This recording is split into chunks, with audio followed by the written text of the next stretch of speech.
أعوذ بالله من الشيطان الرجيم بسم الله الرحمن الرحيم الحمد لله رب العالمين والصلاة والسلام على النبي المصطفى أشهد أن لا إله إلا الله وحده لا شريك له وأشهد أن محمدا عبده ورسوله لا نبي بعده اللهم صل وسلم وأنعم وأكرم على هذا النبي الكريم محمد sallallahu alaihi wasallam wa ala alihi wa sahbihi ajma'in. Muslimin muslimat Bapak Ibu yang dimuliakan Allah, assalamualaikum warahmatullahi wabarakatuh. Alhamdulillah wa syukurulillah wa la hawla wa la quwwata illa billahil aliyil azim. Bapak Ibu sekalian, kita melanjutkan kajian dari kitab Adabul Alim wal Muta'allim karangan Al-Imam An-Nawawi rahimahullah, dan pada malam hari ini pembahasan kita masih seputar adab penuntut ilmu, dan pada pertemuan terakhir kita sudah menjelaskan sampai poin yang ke-9 ya. Insyaallah hari ini kita akan uraikan poin yang ke-10 dari adab-adab seorang penuntut ilmu.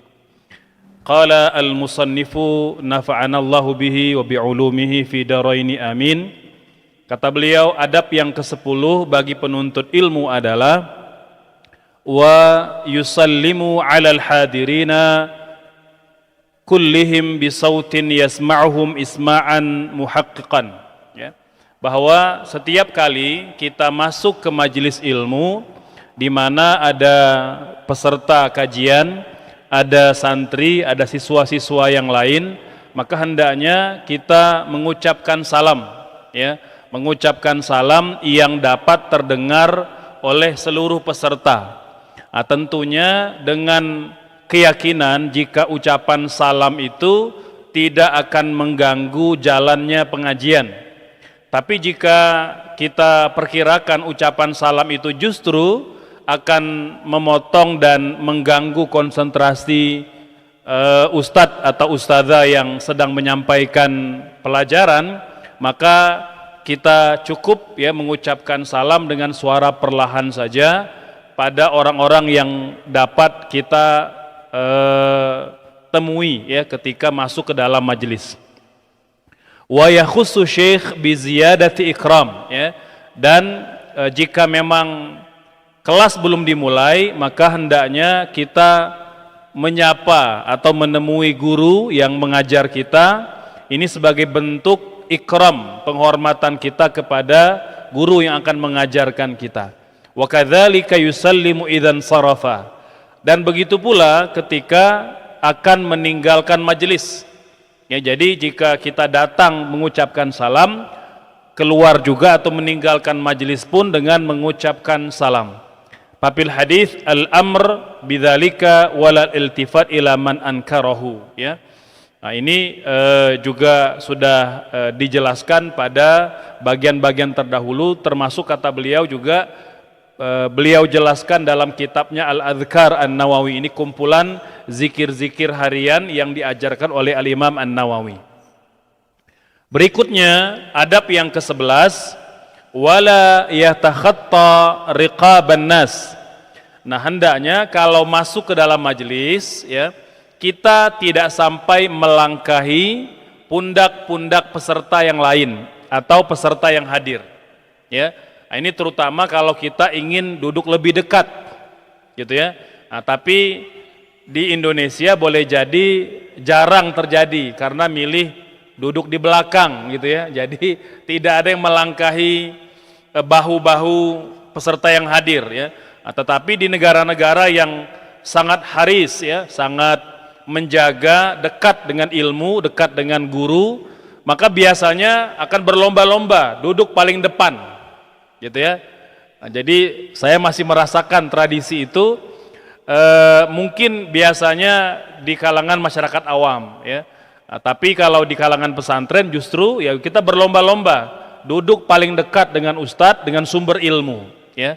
Karena begitulah Bapak Ibu sekalian, adabnya begitu. Jadi tidak hanya dalam sholat, tetapi dalam majelis ilmu pun kita berlomba-lomba dekat dengan majelis ilmu. atau dekat dengan sumber ilmu. Nah, sehingga kalau memang ada orang yang telah datang lebih dulu, kita hendaknya tidak melangkahi pundak-pundak mereka kecuali jika memang diperintahkan ya oleh panitia atau oleh guru kita, dan tentu meminta izin atau permisi. Ya, kita orang timur itu sangat tinggi adabnya, itu permisi untuk kemudian duduk lebih depan. Wa yajlisu haitsu intaha bihi al-majlis, ya, dan hendaknya dia duduk ya kalau memang di depan sudah penuh, maka dia duduk di mana batas terakhir orang ada. Jadi kalau misalnya di belakang Kang Gilang itu atau sop itu sudah penuh, maka mulailah dari belakangnya. Jadi tidak memaksakan diri untuk merangsek atau maju ke depan, karena tentu akan mengganggu peserta atau siswa atau kemudian santri-santri yang memang datang lebih dulu.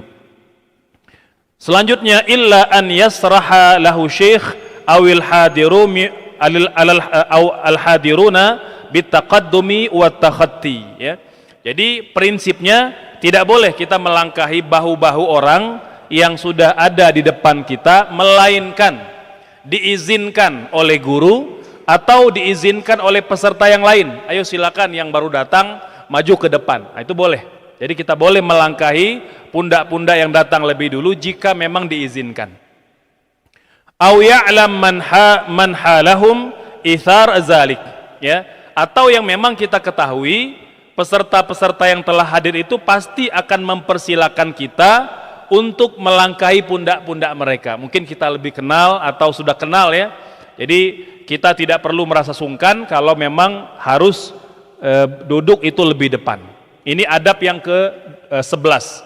Jadi selain adab terhadap guru, juga ada adab dengan sesama peserta majelis ilmu. Jadi Bapak Ibu sekalian, dengan sahabat-sahabat kita pun yang datang ke majelis ilmu, kita perlu memperhatikan adab-adab, ya. Selanjutnya, adab yang ke-12, wala yuqimu ahadan min majlisihi. Jangan meminta orang lain berdiri dari tempat duduknya. Itu nggak boleh. Itu su'ul adab. Ya, mentang-mentang dia udah ada tempat favorit gitu ya, di pojok itu. Dia datang terlambat. Tolong Neng, ini berdiri, ini apa, saya biasa duduk di sini gitu. Itu nggak boleh, gitu ya. Jadi kalau kita punya tempat favorit boleh, ya, tetapi ya datanglah lebih awal, agar ketika ada orang yang datang lebih dulu, kita tidak boleh menyuruh dia berdiri. Itu su'ul adab, ya, su'ul adab. Walau boleh jadi yang duduk itu lebih muda usianya, gitu. Ini ada pandangan di masyarakat kita. Kalau ada anak muda, anak kecil duduk di sop depan itu nggak boleh, gitu ya. Mubazir katanya. Ya, jadi ini terutama kalau sholat berjamaah, kan biasanya yang tua-tua kan juga berlomba-lomba ingin di sop depan, sop pertama. Jadi kadang meminta yang muda-muda itu untuk berdiri. Alasan ini mubazir untuk yang muda-muda ini, ya begitu. Nah, ini nggak boleh. Jadi Bapak Ibu sekalian tidak boleh, ya. Wala yuqimu ahadan min majlisihi fa in atharahu ghairuhu bi majlisihi lam ya'khudhu illa ayyakuna fi dzalika maslahatan lil hadirin, ya. Kecuali jika memang ada kemaslahatan, ya. Jadi walaupun sudah ada orang yang duduk di depan situ gitu ya, dan dia mempersilakan kita duduk di tempat itu, tetap tidak boleh, kata Imam An-Nawawi. Jadi kalau orang sudah ada duduk di depan, tidak boleh mempersilakan orang yang baru datang untuk duduk di tempat duduknya, itu nggak boleh. Jadi baik kita yang belum duduk tidak boleh mengambil tempat duduk orang lain, dan tidak pula orang yang telah duduk mempersilakan orang yang baru datang duduk di tempatnya, itu nggak boleh. Itu adabnya begitu, ya. Kecuali, nah ada kecualinya. Kalau kita melihat nih orang kalau duduk di depan ada kebaikannya. Nah, misalnya mungkin di antara peserta dia yang paling jago baca kitab. Nah, jadi kalau nanti guru nyuruh baca kitab, nah dia disuruh baca gitu ya. Nah, itu boleh. Artinya ada kemaslahatan yang memang mendorong kita, mempersilakan dia duduk di depan, itu boleh. Kalau tidak ada kemaslahatan itu, maka dia tidak boleh mempersilakan orang lain untuk duduk di tempat itu. Karena Bapak Ibu sekalian, ithar tidak boleh dalam bab ibadah. Ini kan sering terlihat kalau ada sop kosong hari Jumat gitu ya, itu kan saling mempersilakan itu, silakan, fadol gitu. Padahal kitalah yang paling dekat, yang lebih berhak gitu. Jadi tidak perlu nunggu orang lain gitu ya. Jadi tidak boleh isar dalam ibadah ya. Isar itu dalam bab-bab lain ya, misalnya isar dalam berbagi ya, berinfak, bersedekah, itu boleh isar. Para sahabat itu mereka rajin berinfak dan suka berinfak walaupun mereka butuh, itu isar gitu ya. Nah tapi dalam bab-bab tertentu tidak boleh gitu ya. Bi ay yuqarriba minasyikh wa yuzakiruhu muzakaratan yantafi'ul hadiruna biha. Jadi boleh kita mempersilakan orang duduk di depan dekat dengan syekh, kalau dengan begitu nanti siswa ini bisa membantu, atau muzakarah dengan gurunya karena mungkin dia punya kepandaian tertentu yang mungkin bisa membantu ya. Nah, disuruh baca ayat, disuruh baca hadis, dia bisa gitu. Kalau memang yang lain belum bisa. Ini adab yang ke-12. Adab ke-13, Bapak Ibu sekalian, bagi penuntut ilmu, wala yajlisu wasta al-halaqa illa lidarurah. Tidak boleh duduk di tengah-tengah halaqah ilmu. Nah, jadi kalau modelnya lingkaran begini gitu ya. Halaqah itu kan dulu biasanya, mengapa namanya halaqah? Karena dia seperti lingkaran kalung. Halaqah itu kalung. Maka halaqah itu adalah orang yang belajar dengan cara bikin lingkaran. Nah, tidak boleh ya seorang penuntut ilmu itu duduk di tengah-tengah, itu nggak boleh.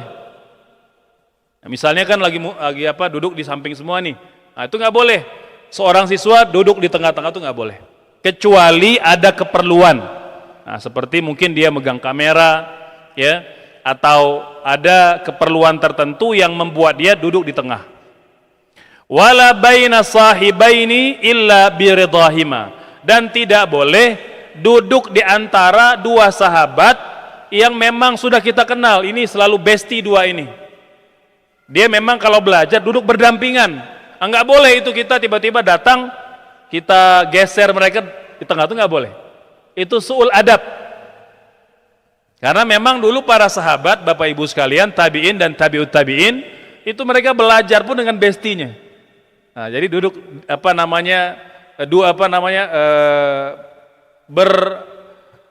bersebelahan gitu. Jadi tidak boleh. Kalau kita tahu ini dua orang besti memang bersahabat, tidak boleh kita nyempil di tengah-tengah, itu nggak boleh. Subhanallah, itu adabnya ya.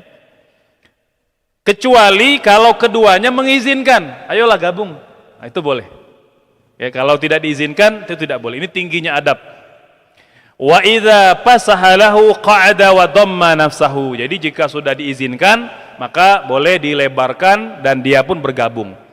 Wa yahrisu 'alal qurbi minasyikh liyafhama kalamahu fahman kamilan bila masyaqqah. Dan duduklah sedekat mungkin ya, artinya sebatas kelaziman dekat dengan sumber ilmu. Ya, jadi jangan jauh-jauh, jangan nyempil di ujung sana gitu, jangan. Ya, dekat gitu ya. Jadi kalau memang ini batas yang boleh ya maju ke depan. Jadi jangan menjauh. Nah, ini Bapak Ibu sekalian tradisi yang harus kita hidupkan. Jadi punten, jangan lagi cari dinding, cari tiang untuk bersandar gitu. Kita sedang belajar ya. Malaikat-malaikat itu membentangkan sayap-sayapnya ridho dengan kegiatan menuntut ilmu. Maka jangan sampai kemudian kita tidak sungguh-sungguh ya. Malaikat saya berbondong-bondong datang ke majelis ilmu. Maka setiap datang ke majelis ilmu upayakan merapat. Nah gitu ya. Nah, ini ke depan kita praktek di ke depan ya. Hari ini oke lah gitu ya. Nah, ke depan nanti kalau bisa sudah nggak ada lagi tuh yang ke tiang, ke dinding gitu ya. Kita rapat lah. Kita berupaya mengamalkan. Karena ilmu itu Bapak Ibu sekalian, agar dia bermanfaat dunia akhirat dan berbuah. itu diamalkan. Kalau cuma dengar saja tidak kita amalkan, maka tidak akan ada manfaatnya. Kita mau datang 1000 kali pun ke majelis ilmu, tidak pernah kita amalkan, maka tak akan bermanfaat. Gitu, ya. Selanjutnya, wa hadza bi syarat alla yartafi' fil majlis al afdal minhu, ya. Kemudian adab ke-14, wa yata'addabu ma'a rifqatihi wa hadiril majlis. Jangan lupa, kata beliau, kita beradab dengan siapapun peserta penuntut ilmu yang hadir ke majelis. Jaga ucapan kita, jaga pandangan kita, jaga tingkah laku kita. Tidak boleh kita kemudian berbuat kasar, ya, berbuat sewenang-wenang, ya. Mungkin boleh jadi kita merasa lebih senior usia, lebih senior ilmu, ya, merasa yang lain itu lebih junior. Ini tidak boleh, Bapak Ibu sekalian, ya. Jadi kita sama-sama ketika ada di majelis ilmu saling memuliakan dan saling menghormati. Inna ta'addubahu ma'ahum ta'adduba ma'asyikh wa ihtiram li majlisihi. Beradab dengan peserta penuntut ilmu yang lain itu sama dengan adab kita terhadap guru dan majelis. Nah, jadi kalau kita ingin menghormati, memuliakan guru, salah satunya memuliakan para penuntut ilmu yang lain. Jadi tidak boleh kita merendahkan atau merasa lebih mulia dibandingkan mereka. Wa yaq'adu qa'datal muta'allimin la qa'datal muallimin, gitu ya. Dan duduklah di kursi atau di tempat penuntut ilmu, jangan duduk di kursi guru, gitu kira-kira, ya. Jadi makanya di pesantren itu kursi atau tempat guru itu tempat yang sakral, Bapak Ibu sekalian, ya. Jadi tidak boleh kita duduk sembarangan, terutama dalam sesi menuntut ilmu. Jadi sudah ada tempatnya, sudah ada posisinya, ya. Nah, ini dalam rangka kita memuliakan guru dan juga memuliakan sesama penuntut ilmu. Adab ke-15, wala yarfa' sautahu raf'an balighan min ghairi hajah. Tidak meninggikan suara lebih dari yang diperlukan.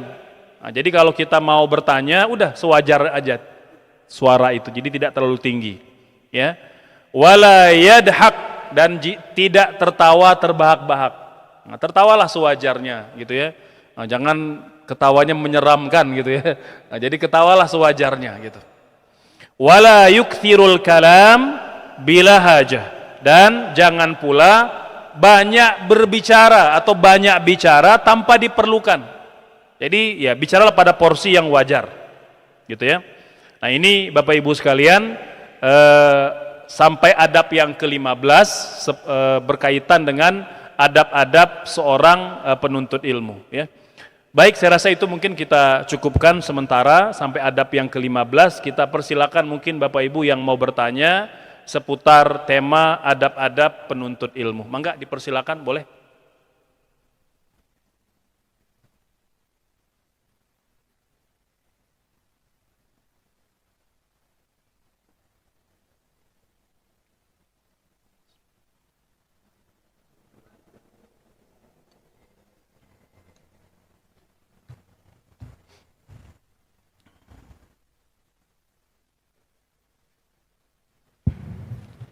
Baik, dipersilahkan kepada ibu-ibu, bapak-bapak untuk bertanya.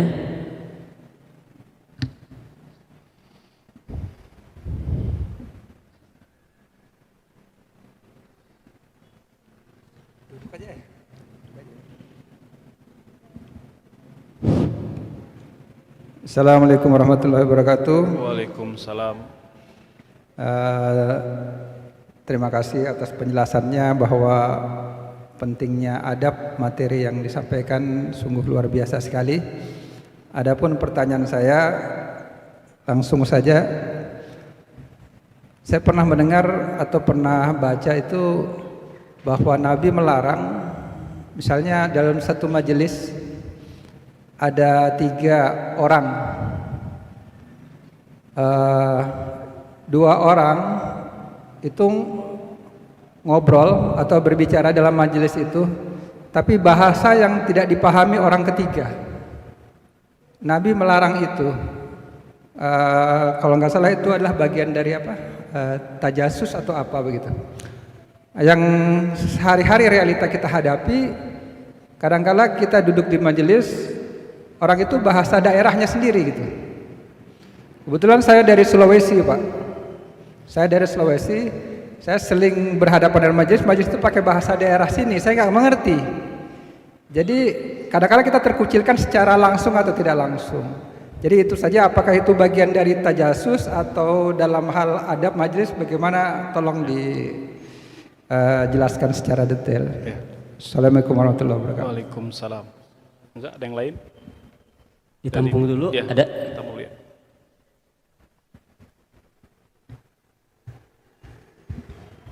Assalamualaikum warahmatullahi wabarakatuh. Waalaikumsalam warahmatullahi. Sebelumnya minta maaf bila mana ada yang keliru dalam ucapan, Ustaz. Ini mau nanya masalah kita membentengi akidah aswaja kita, Ustaz. Soalnya banyak yang mengatakan kita aswaja, salaf, tapi banyak membidah-bidahkan masalah amalan kita. Malahan kebanyakan ulama-ulama kita dianggap bikroh dolah. Sedangkan mereka sendiri suka bid'ah kubro yang yang menyatakan teologi tauhid. Ya mungkin segitu aja minta penjelasannya. Baik. Makasih. Assalamualaikum warahmatullahi wabarakatuh. Waalaikumsalam warahmatullahi wabarakatuh. Ibu-ibu ada yang mau nanya? Silakan. Ibu Tete, ada? Ibu ada? Ada. Ada ya. Assalamualaikum warahmatullahi wabarakatuh. Izin bertanya Pak Ustadz, misalkan kita kan tadi dilarang menyuruh pindah-pindah, misalkan kita datang dari awal di tempat majelis, tapi tiba-tiba ada orang, ayo pindah ke sini, misalkan Bu, ayo. Nah, gimana menyikapinya kita terhadap orang yang menyuruh-nyuruh itu? Mungkin itu pertanyaannya Pak Ustadz. Hatur nuhun. Assalamualaikum warahmatullahi wabarakatuh. Bisa diulangi Ibu, saya tadi. Bisa kita duduk ke majelis taklim, kita duduk duluan, tapi kemudian ada yang ibu pindah ke sini, tapi kita datang awal itu mencari tempat di situ gitu yang nyaman. Nah, bagaimana kita menyikapi orang yang menyuruh pindah-pindah itu? Begitu pertanyaannya Pak Ustadz. Hatur nuhun. Wassalamualaikum warahmatullahi wabarakatuh. Ya baik, kita jawab dulu yang 3 ya. Baik. Yang pertama, larangan berbicara antara dua orang, ya, tidak melibatkan orang ketiga dengan bahasa yang tidak dipahami, ya. Jadi Bapak Ibu sekalian, Nabi bersabda pada hadis yang sahih, ya, kalau kalian sedang bertiga, fala yatanaja al-ithnan dunal akhar. Jadi memang konteks awalnya berbisik. Kalau kalian bertiga, jangan dua orang berbisik tanpa melibatkan orang yang ketiga. Dia akan baper gitu. Ini ngatain saya bukan ya? Begitu, ya. Jadi Bapak Ibu sekalian, kalau sedang bertiga, maka jangan ada dua orang berbisik tanpa melibatkan orang yang ketiga. Ulama mengistimbatkan, walaupun konteks hadis ini tentang berbisik, termasuk ketika berbicara dengan bahasa-bahasa yang tidak dipahami oleh satu orang. Nah, beda kalau ada beberapa kelompok gitu ya, ada 2 orang, 3 orang, 4 orang, mungkin yang kelompok ini bahasa yang dipahami itu boleh. Nah, jadi jangan sampai ada orang yang tersinggung di antara peserta yang hadir. Ya, jadi ya termasuk dalam majelis, apakah majelis ilmu ataupun di luar majelis ilmu.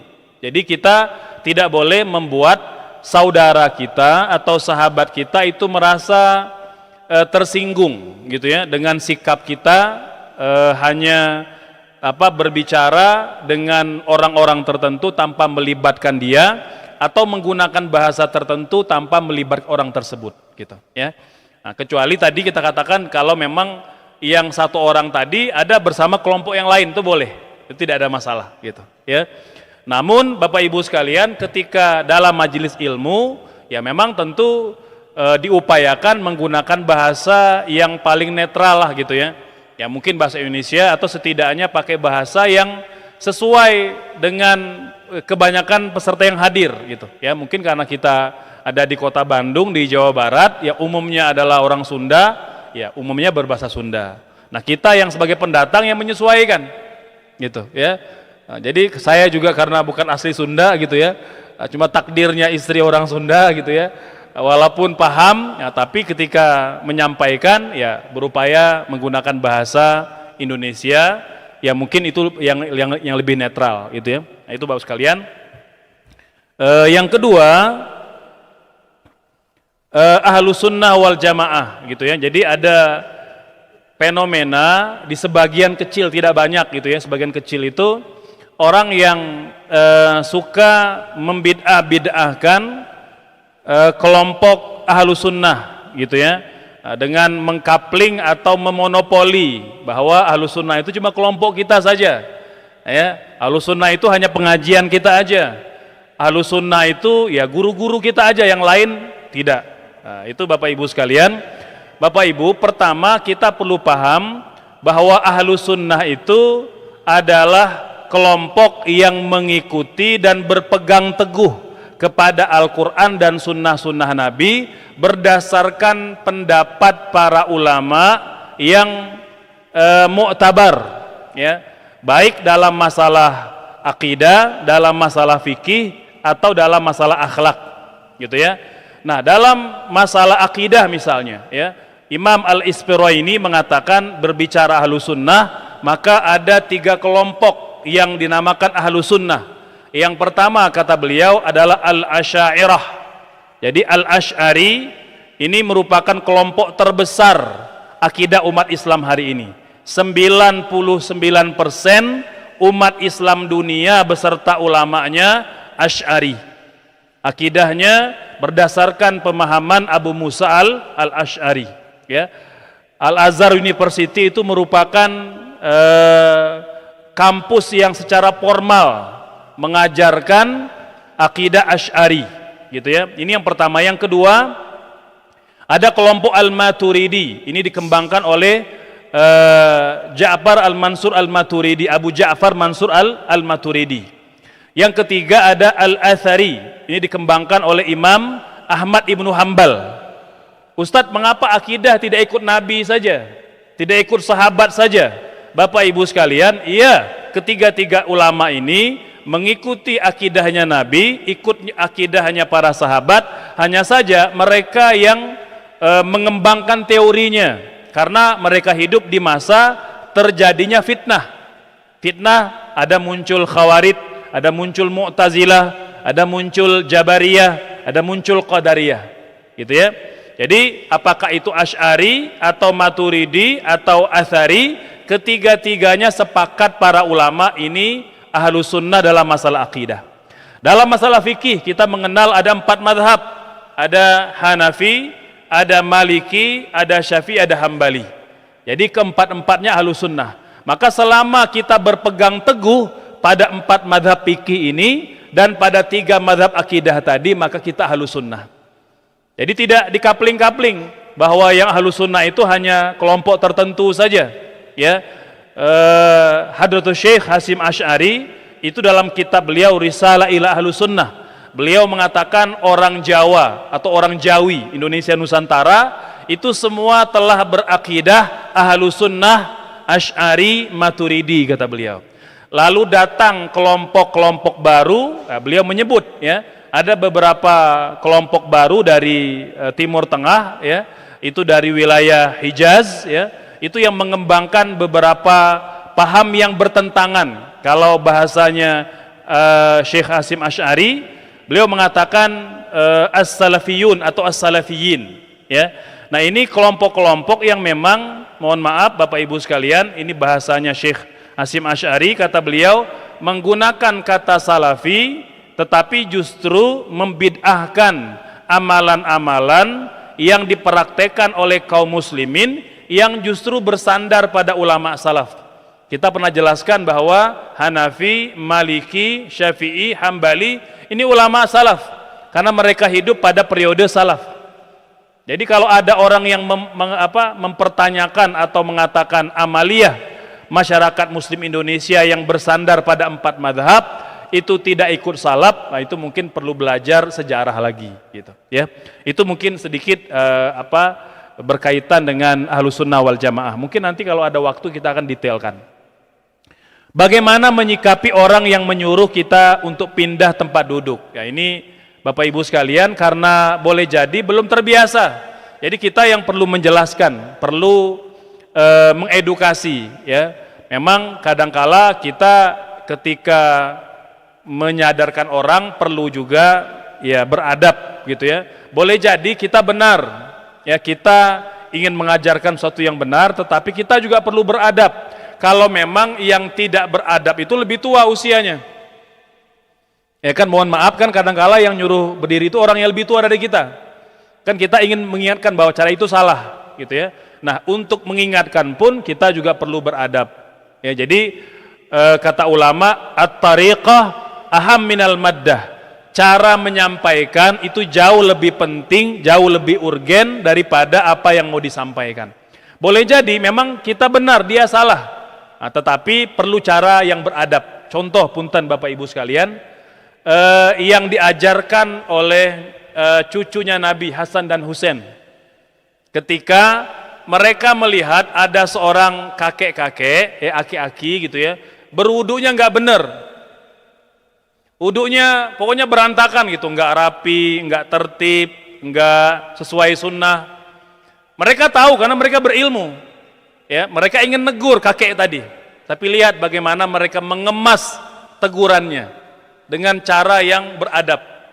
Nah, beliau datang ke kakek tadi, "Kek, kami mau lomba berwudu, tolong kakek nilai." Subhanallah, dia minta kakek tadi untuk menilai. Ya, jadi kata Hasan Husain, "Kami mau berlomba wudu, siapa yang paling bagus? Tolong kakek nilai siapa yang paling bagus wudu di antara kami." Maka Hasan yang tertua wudu sempurna sekali. Kemudian Husain berwudu juga sempurna. Maka kakek tadi menangis gitu. Ya, ketika ditanya, "Kek, wudu siapa yang paling bagus?" Ya, kata beliau, "Wudu kalian dua-duanya bagus, wuduku lah yang paling tidak bagus," kata beliau.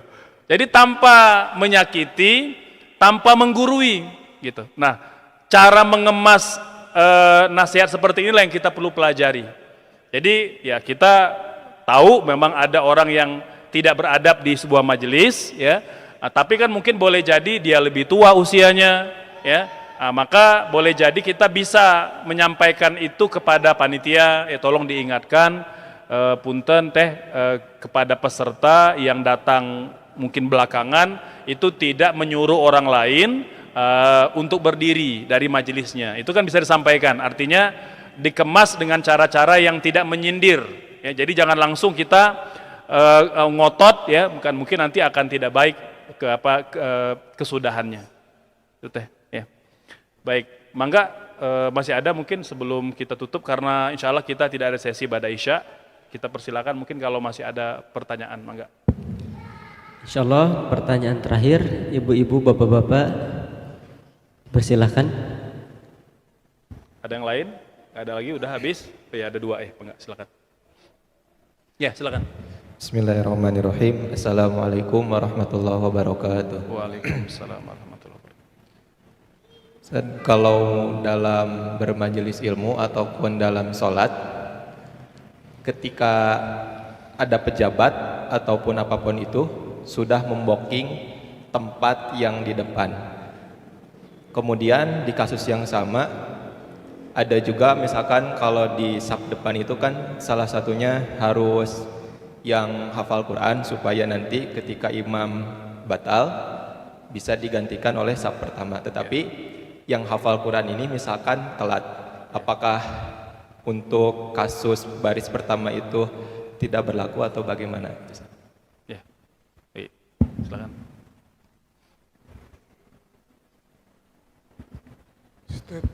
Bismillahirrahmanirrahim. Saya mau nanya yang terkait minggu lalu soal apa? Jangan melihat guru dari backgroundnya, gitu kan. Adab juga. Tapi saya juga mohon maaf nih, saya juga pernah merasakan kadang-kadang lihat guru misalnya ngajar tentang apa, apalagi ngajar tentang tauhid ya, masalah rezeki ya. Mohon maaf kadang-kadang lihat dari ini guru gimana nih, pakai apa, mau percaya gak gurunya, cuma apakah ngomong doang gitu loh, yakin gak ilmunya, benar-benar dapat rezeki yang mantep gak gitu loh. Kalau kita bicara keimanan kan, kayak Ustaz tahu mungkin Ustaz itu kan kayak gitu aja, mungkin gitu Ustaz. Apakah saya salah, apakah gimana cara nyari guru backgroundnya itu, gitu baik. aja. Ya baik Bapak Ibu sekalian, yang pertama tadi ya, kalau dalam majelis ilmu memang kadangkala ada space tempat yang memang dikhususkan. Nah itu memang diperbolehkan. Nah, contoh misalnya sedang tabligh akbar gitu ya. Ini ada rombongan Ustadz Abdul Somad ya, hafizahullah. Kan ada misalnya space yang memang tidak boleh dimasuki peserta biasa gitu ya. Nah, ini boleh, artinya dalam rangka memuliakan orang-orang tertentu gitu ya. Misalnya boleh jadi ada tokoh masyarakat ya, atau ada sahabat-sahabat dekatnya UAS, atau boleh jadi memang orang yang mengamankan beliau, itu boleh. Nah, jadi intinya itu diperbolehkan selama memang ya pada batas yang wajar gitu ya.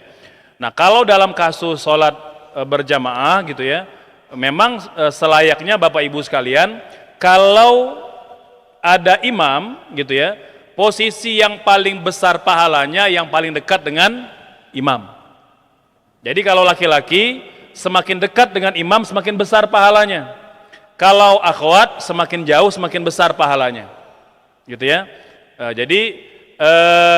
Namun ketika dalam sholat berjamaah Nabi berpesan hendaknya yang berada di belakang imam itu orang berilmu. Liyani ulul albabi minkum, hendaknya orang yang berada di belakang imam itu orang berilmu. Apa fungsinya? Menggantikan imam kalau terjadi kesalahan. Nah termasuk para hafiz Quran gitu ya. Jadi mohon maaf ya, kita juga harus tahu diri. Kita boleh dekat dengan imam, boleh di shop pertama, tapi juga harus tahu diri. Kalau memang ada orang yang kita kenal ya, itu ada di shop itu, maka persilakan. Dan orang yang bersangkutan pun perlu tahu diri. Makanya ulama nanti menyebut zikru rajuli manakiba nafsi.